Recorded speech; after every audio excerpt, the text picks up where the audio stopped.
Namaskaram. So today we're going to talk about three super simple ways to find out the triggers of your child's frustration and anger. क्या reason है उनको बहुत ज्यादा गुस्सा आता है?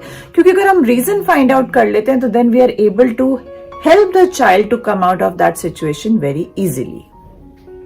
अब सिचुएशन कैसी होती है? बच्चा गेम खेल रहा है, कंटिन्यूसली खेल रहा है, कुछ एफर्ट कर रहा है, तो उसने अपनी एक्सपेक्टेशंस बिल्डअप कर ली हैं वहां पर और वो गेम के एंड पे आ गया. फॉर एग्जांपल पजल ही बना रहा है, बिल्कुल एंड पे आ गया, बट उसको एक पीस नहीं मिल रहा, तो suddenly you see a shout coming up, मैं ये बिल्कुल भी नहीं कर सकता, I can't do this, this is not possible, I have been trying.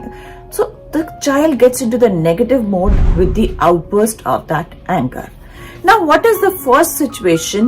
How we can get into finding out the triggers for the child and help the child to identify their own triggers. कोई भी जो outburst anger का होता है वो all of a sudden नहीं होता, उसके नीचे बहुत सारे रीजंस होते हैं. अब उसके नीचे जो रीजंस हैं वो इनसिक्योरिटीज हो सकती हैं, आपकी टू मच ऑफ टायर्डनेस हो सकती है, फ्रस्ट्रेशन हो सकती है, हंगरनेस हो सकती है, and there are many things which can stimulate the anger. तो ट्रिगर्स क्या है? वो एक छोटा एक कैटलिस्ट है जो उस आउटबर्स्ट का रिस्पॉन्सिबल बन जाते हैं, उस वोल्केनो को फायर कर देते हैं. So this is like the first thing what we need to do is when बच्चे को एंगर आया है, we build up a communication with him or her. उनके संग एक अच्छा सा साइलेंट कम्युनिकेशन डेवलप करें. मैंने लास्ट वीडियो में कुछ पॉइंटर्स बताए कैसे हम फ्रेजेस यूज कर सकते हैं to help the child understand that we are there with them. वैसी वोकैबुलरी अपने अंदर एक्सेप्ट करके we can convey certain message to them and help them identify the triggers. कि ऐसा क्या हुआ? फॉर एग्जाम्पल गेम खेला तो उसमें गेम में एक पजल मिसिंग है, तो वो उनका प्रॉब्लम नहीं है, वो ठीक है, मिसिंग हो गई है, there is a chance to do it over again or you can get the new one to do it. So they feel supported by you rather than I have seen parents reacting like this कि पहले तो तुमने इतना time waste कर दिया किसी में और अपने आप ही अब गुस्सा कर रहे हो, तो ना तो होमवर्क किया ना तुमने ये किया. अब ये चीज अगर आप बच्चे से कम्युनिकेट करते हैं तो वो उसके एंगर को और बढ़ा देता है, उसको और फ्रस्ट्रेटेड फीलिंग में ले जाता है. तो this we need to play a very sensitive role here.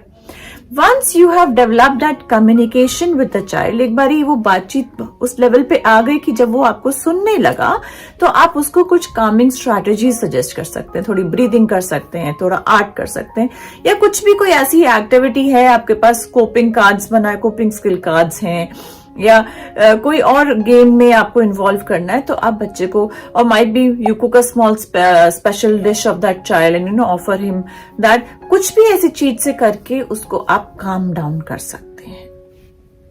Now the second steps come when the child is in a situation where he is like calm. उसने समझ लिया है कि मुझे गुस्सा आया था, इस रीजन की वजह से आया था.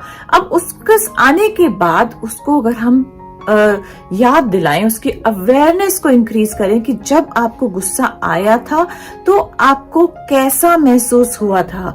आपके गले में एक लंप बना था, आपकी आवाज रुकने लगी थी, आप नहीं देख पा रहे थे ठीक से, और आपकी आवाज कांपने लगी थी, you were boiling, you were turning red. So what all was happening in your physical surroundings, और आपकी physical situation में क्या क्या changes आ रहे थे, उस चीज में अवेयर कराना बच्चे को, it will be helpful so that they can take care of themselves next time, कि उनको वो समझाने के लिए हमको आसानी हो जाती है.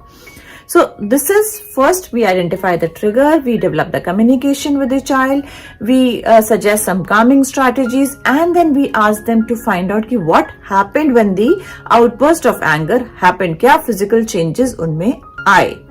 अब उन physical changes को समझने के बाद we can help them do certain exercises in such a way that they make a note for themselves कि this kind of situation act as a trigger for me.